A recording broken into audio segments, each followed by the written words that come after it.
ஒரு சில நபர்கள் பர்டிகுலரா இந்த கொஸ்டினை கேட்டிருப்பாங்க. என்னன்னா, இப்போ எனக்கு நிறைய கஷ்டங்கள் துன்பங்கள் என் லைஃப்ல மட்டும் ஏன் நடக்குது, நிறைய நான் ஃபேஸ் பண்றேன். அதே மாதிரி தெய்வ கோயிலுக்கு போகும்போதோ இல்ல ஏதாவது ஒரு பூஜை வீட்டுல வந்து நான் ஏற்பாடு பண்ணும் போதோ அதை செய்ய முடியாம ஏதோ ஒரு தடை வருது. கோவிலுக்கு போனாலே எனக்கு கஷ்டம் வருது, இது எதனால, அப்படின்னா நான் அந்த கோயிலுக்கே போக கூடாதா, இந்த மாதிரி எல்லாம் கேக்குறாங்க. அசுர கிரக பட்டியல்ல முதன்மையாக இருக்கக்கூடிய கிரகம் நாத்திக கிரகம்னா யாருன்னா ராகு பகவான் தான். இந்த ராகு பகவானுடைய வீரியம் ஒரு வாழ்க்கையில ரொம்ப நிறைய இருந்துச்சு அப்படின்னா அவங்களுக்கு வந்து பாத்தீங்கன்னா சாத்வீக சக்திகளினுடைய அனுகிரகம் எப்போதுமே கிடைக்காது. மூன்றாவது விஷயம் என்னன்னா, வீட்டுடைய சுவர்களை நீங்க கவனிச்சாலோ தரைகளை கவனிச்சாலோ இப்போ இந்த அறிகுறி எல்லாம் இருக்கு இல்லையா, இந்த அறிகுறி உள்ள வீட்டுகள்ல தெய்வ வசியம் ஏற்படுவது சுத்தமா கிடையாது. இதுதான் உண்மையும் கூட. இப்போ இந்த வீட்டுல என்ன நடந்திருக்கும் அப்படின்னா, வழிபாடுன்னு தொட்டுட்டாங்கன்னா 3 நாள் எழுந்திருக்கிறதுக்கு முடியாது. ஆமா, நான் நிறைய அந்த மாதிரி பாத்திருக்கேன். நான் இன்னைக்கு ஒரு பூஜை பண்ண எனக்கு ரொம்ப உடம்பு முடியாம போச்சு, இந்த கோவிலுக்கு போயிட்டு வந்தேன் முடியாம போயிடுச்சு, அப்ப அந்த கோவில் தான் பிரச்சனையெல்லாம் சொல்லுவாங்க. அதுக்கு என்னன்னா, இது யாருக்கு ரொம்ப அதிகமா இருக்குன்னா விருச்சக ராசி விருச்சக லக்னம், மகர ராசி மகர லக்னம், கும்ப ராசி கும்ப லக்னம், இந்த 3 ராசிகள் உள்ள வீட்டுல இது கன்ஃபார்மா நடக்கும். 2026ஆம் ஆண்டினுடைய இறுதி ஆன்லைன் வாஸ்து வகுப்பு இது மட்டும்தான். இதற்கு பிறகு வந்து அடுத்த வருடம் தான் நம்ம என்ன பண்ண போறோம்னா இந்த வகுப்பை வந்து கொடுக்க இருக்கிறோம். ஆகையினால அனைவரும் இந்த வருட வகுப்பை தயவு செய்து பயன்படுத்தி கொள்றது நல்லது. அதுக்கப்புறம் தவற விட்டுட்டோன்னு நிறைய பேர் வந்து வருத்தப்படுறது வேண்டாம். அதனால இந்த ஒரு பதிவை சொல்லிடுறேன். ஆன்மீக பரிகார நேயர்கள் அனைவருக்கும் அன்பான வணக்கங்கள். இன்னைக்கு நம்ம யாரை சந்திக்க வந்திருக்கோம் அப்படின்னு பாத்தீங்கன்னா, அஸ்ட்ராலஜர் பிரணவ வாஸ்து நிபுணர் சிவகு சத்யசீலன் குருஜியை தான் சந்திக்க வந்திருக்கோம். வணக்கம் குருஜி. ஸ்ரீ குருப்பியோ நமஹா, ஸ்ரீ மாத்ரே நமஹா, ஓம் அகத்தி சாயி நமஹா. இறையடியார்கள் அனைவருக்கும் அன்பான வணக்கங்கள். வணக்கம். நல்லா இருக்கீங்களா? நல்லா இருக்கேன். நீங்க எப்படி இருக்கீங்க? நல்லா இருக்கேன். உங்களுடைய பதிவுகள்லாம் ரொம்ப அருமையா போயிட்டு இருக்கு, பாத்திருப்பீங்க அப்படின்னு நினைக்கிறேன். குருஜி, இன்னைக்கான டாபிக் என்ன அப்படின்னா, இது நிறைய பேரோட கேள்வி அப்படின்னு சொல்லலாம். ஏன்னா நிறைய கமெண்ட்ஸை நான் படிக்கும் பொழுது ஒரு சில நபர்கள் பர்டிகுலரா இந்த கொஸ்டினை கேட்டிருப்பாங்க. என்னன்னா, இப்போ எனக்கு நிறைய கஷ்டங்கள் துன்பங்கள் என் லைஃப்ல மட்டும் ஏன் நடக்குது, நிறைய நான் ஃபேஸ் பண்றேன். அதே மாதிரி தெய்வ கோயிலுக்கு போகும்போதோ இல்ல ஏதாவது ஒரு பூஜை வீட்டுல வந்து நான் ஏற்பாடு பண்ணும் போதோ அதை செய்ய முடியாம ஏதோ ஒரு தடை வருது. கோவிலுக்கு போனாலே எனக்கு கஷ்டம் வருது, இது எதனால, அப்படின்னா நான் அந்த கோயிலுக்கே போக கூடாதா, இந்த மாதிரி எல்லாம் கேக்குறாங்க. இதெல்லாம் நிஜம் தானா? கோயிலுக்கு போனா யாருக்காவது கஷ்டம் வருமா? அதாவதுமா, பொதுவா 9 கிரகங்கள்ல வந்து பாத்தீங்கன்னா அசுர கிரக பட்டியல்ல முதன்மையாக இருக்கக்கூடிய கிரகம் நாத்திக கிரகம்னா யாருன்னா ராகு பகவான் தான். இந்த ராகு பகவானுடைய வீரியம் ஒரு வாழ்க்கையில ரொம்ப நிறைய இருந்துச்சு அப்படின்னா அவங்களுக்கு வந்து பாத்தீங்கன்னா சாத்வீக சக்திகளினுடைய அனுகிரகம் எப்போதுமே கிடைக்காது. இப்ப உதாரணமா இவங்க எல்லாமே காளி, ஐயனார், அசைவ வழிபாட்டுக்குள்ள தெய்வங்கள் கிட்ட போகும்பொழுதெல்லாம் பாசிட்டிவான ரிசல்ட்டை பெற்றுடுவாங்க. ஆனா ஒரு சிவன் கோவிலுக்கோ ஒரு குலதெய்வத்துக்கோ ஒரு சராசரியான முருகப்பெருமான் வழிபாடோ லக்ஷ்மி பூஜையோ பண்ணும் பொழுது இந்த ராகு பகவான் என்ன பண்ண மாட்டாருன்னா பாசிட்டிவ் ரிசல்ட்டை தர மாட்டார். இப்போ இந்த ராகுவினுடைய வேகம் ஒரு வீட்டுல ரொம்ப அதிகமா இருக்குன்னா அதை சில அறிகுறிகளை வச்சு நம்ம என்ன பண்ணலாம்னா கண்டறியலாம். ராகுவிற்கு புற்று அப்படின்னு ஒரு பெயர் உண்டு. இப்ப அந்த புற்று அப்படின்னு எடுத்துக்கிட்டோம்னா நம்ம வீட்டுல வந்து எறும்பு புற்று, கரையான் புற்றுன்னு நம்ம சொல்றோம் இல்லையா, இது வந்து தலைவாசலை மையப்படுத்தி ஏற்பட்டால் கண்டிப்பா அங்க ராகுவினுடைய வேகம் ரொம்ப வீரியமாக இருக்கிறதுன்னு அர்த்தம். இந்த வீட்டுல வந்து தெய்வ வசியம், சாத்வீக தெய்வ வசியம் கிடையாது. இவங்களுக்கு வந்து வாழ்க்கையில எப்போதுமே ஒரு துன்பம் இருக்கும்.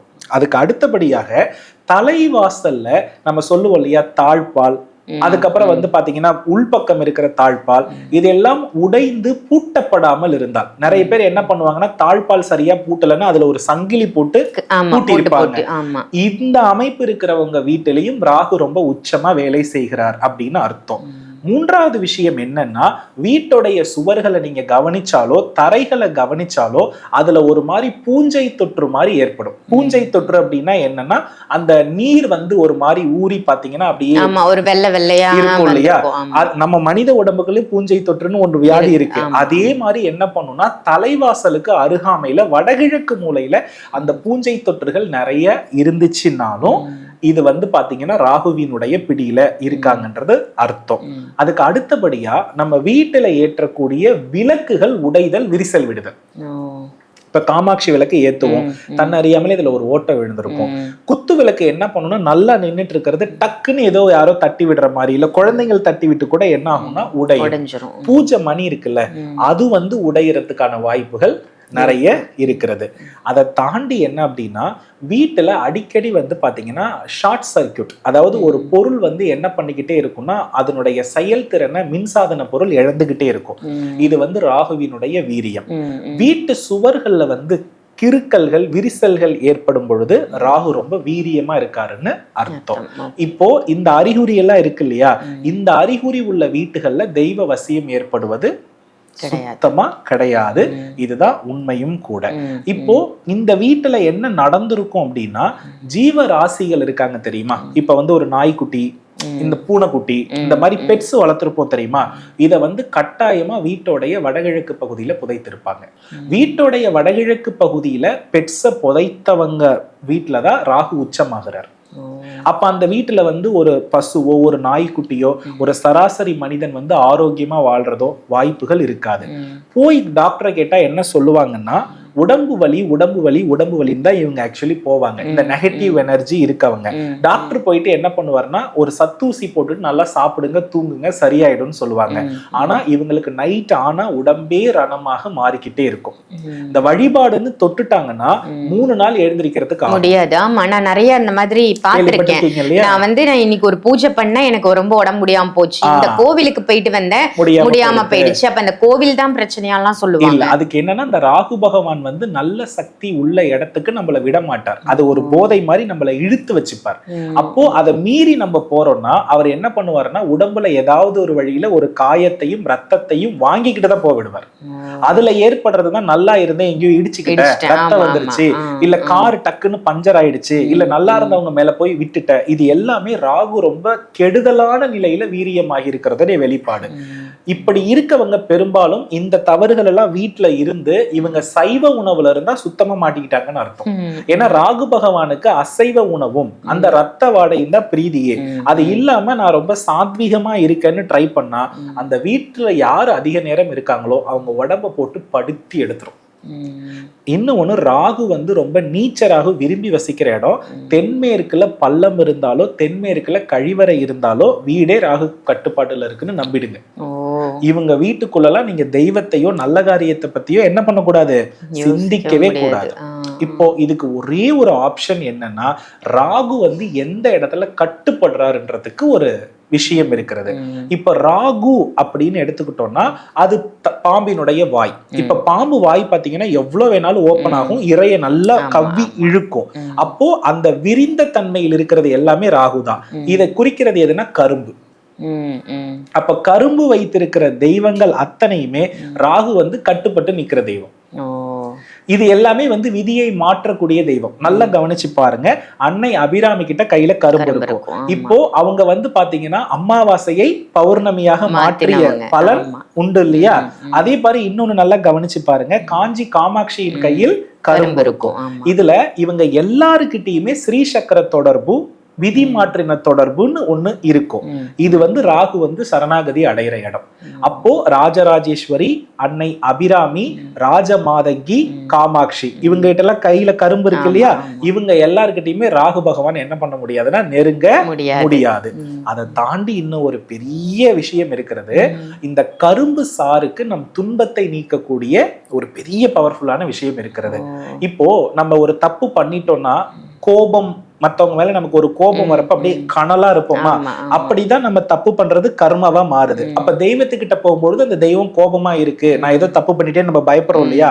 அதை சரி பண்றதுக்கு ஒரே ஒரு ஆப்ஷன் இருக்கு. என்னன்னா, எந்த ஒரு உறவுமே நல்லா இருக்கிறதுக்கு என்ன பண்ணுவோம், ஒரு இனிப்போ ஒரு சாக்லேட்டோ கொடுத்து ஒரு அதுல சமாதானப்படுத்துவோம்.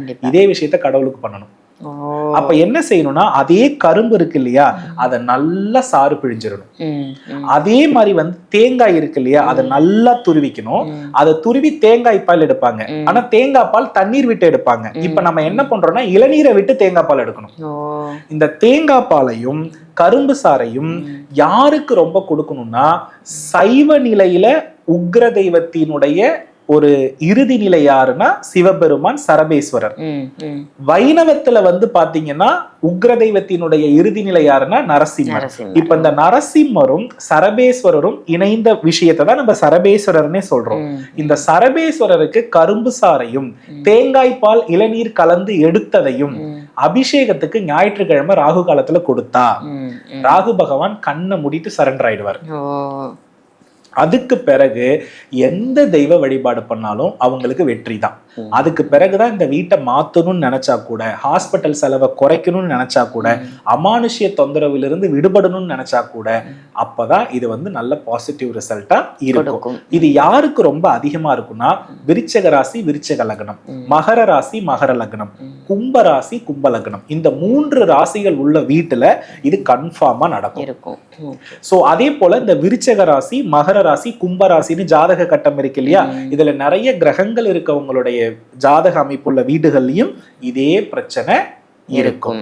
இது எல்லாம் மாறினதுக்கு பிறகு என்ன நடக்கும்னா உங்க வீட்டுக்கு சிட்டுக்குருவி வரும். சிட்டுக்குருவியோ பட்டாம்பூச்சியோ வீட்டுக்கு வருதுன்னா ராகு உங்களை விட்டு போயிட்டாருன்னு அர்த்தம். சிட்டுக்குருவியினுடைய வாசம் உங்க வீட்டுக்கு வரவே இல்லைன்னா ராகு பகவான் நிலைத்து தங்கியிருக்காருன்னு அர்த்தம்.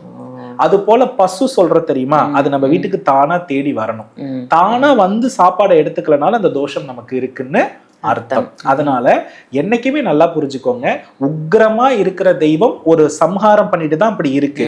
அதை சாந்தி பண்றதுக்கு நம்ம இந்த கரும்பு சாறையும் தேங்காய் பாலையும் விடும் பொழுது, கரும்பு சாறு இனிப்பு, தேங்காய் பால் குளிர்ச்சி, அந்த தெய்வம் ரொம்ப ஒரு எரிச்சல் அடைகிற ஒரு உடம்புக்கு இதை கொடுக்கும் போது ஒரு சந்தோஷம் இருக்கும் இல்லையா, அந்த சந்தோஷத்துல எது கேட்டாலும் நமக்கு கிடைச்சிரும். இவ்வளவுதான் அதுல இருக்கிற கான்செப்ட். அப்போ கடன் குறையணும், பாப கணக்கு குறையணும்னா எவர் ஒருவர் இனிப்பான பொருளையும் குளிர்ச்சியான பொருளையும் இறைவனுக்கு கொடுத்து அபிஷேகித்து அதை கண்குளிர பார்க்கிறார்களோ அவருக்கு கர்ம கடன் இல்லை.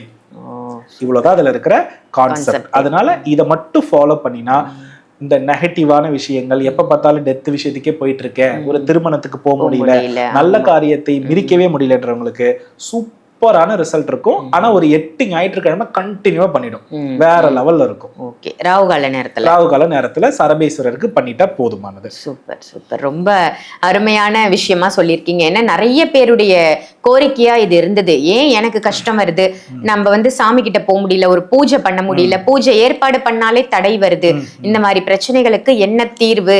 அவங்க என்ன நினைச்சுக்கிறாங்கன்னா அந்த கோவிலுக்கு போறதுதான் பிரச்சனை, அந்த சாமி வழிபாடு தான் ப்ராப்ளம்.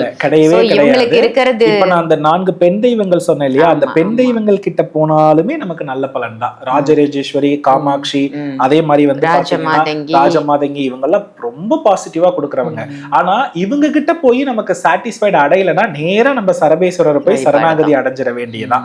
ஒரே சின்ன விஷயம் என்னன்னா, பிரசாதம் மட்டும் விநியோகம் பண்ணும்பொழுது என்ன பண்ணிடுறீங்கன்னா, சுயம் அப்படின்னு ஒண்ணு இருக்கு இல்லையா, அதை வந்து விநியோகம் பண்ணிடுங்க. அது சரபேஸ்வரருக்கு ரொம்ப ரொம்ப பிடிச்ச விஷயம்.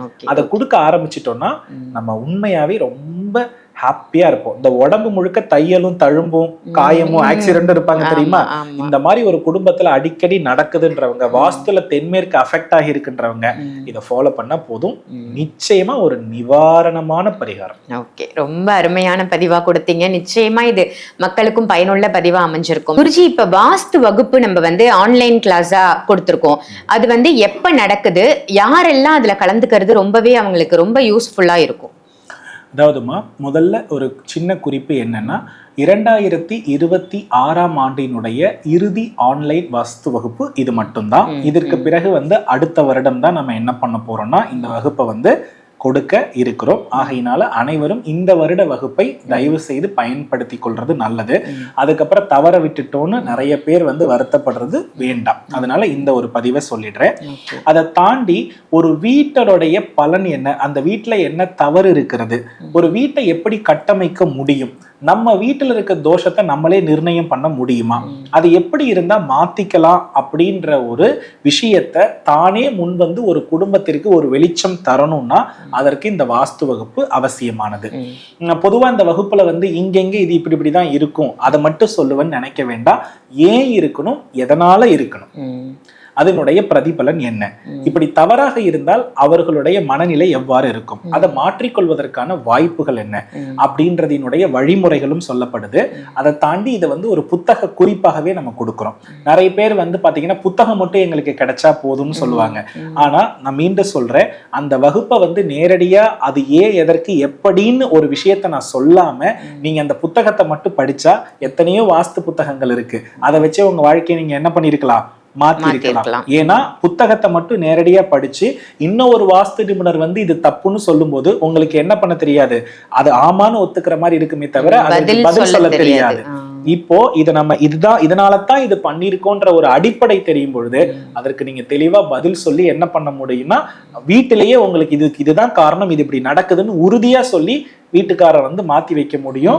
அதே போல மனைவி கிட்டையும் சொல்லி அதை மாத்தி புரிய வைக்க முடியும். அதனால இந்த வகுப்பு மார்ச் 25 இருந்து 31 வரை 7 நாள் தொடர்ந்து ஜூம்ல நடக்குது, பிரம்ம முகூர்த்தத்துல நடக்கிறது. சோ தவறாமல் பயன்படுத்தி கொள்ளவும். இந்த வருடத்திற்கு உரிய வாஸ்து ஆன்லைன் வகுப்பு இதுதான் இறுதி. அதனால யாரும் தவற விட வேண்டாம். நிச்சயமா இந்த பதிவு உங்க எல்லாருக்கும் பயனுள்ள பதிவா அமைஞ்சிருக்கும் அப்படின்னு நினைக்கிறேன். வாஸ்துவை பத்தின உங்களுக்கு விவரங்கள் தெரியணும் அப்படின்னு நினைச்சீங்கன்னா, இந்த வகுப்புல நீங்களும் சேரணும் அப்படின்னு நினைச்சீங்கன்னா கண்டிப்பா மார்ச் 25ஆம் தேதியிலிருந்து 31ஆம் தேதி வரைக்கும் ஆன்லைன் வகுப்பு, பிரம்ம முகூர்த்த வகுப்பா, அதுவும் இந்த ஆண்டிற்கான ஆன்லைன் கிளாஸ் அப்படிங்கிறது இதுதான் லாஸ்ட் அப்படின்னு குருஜி சொல்லியிருக்காங்க.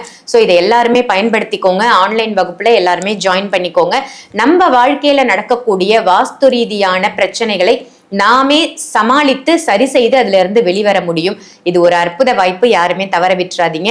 இதே மாதிரி வேற ஒரு நல்ல நிகழ்ச்சியில உங்க எல்லாரையும் சந்திக்கின்றேன். நன்றி, வணக்கம்.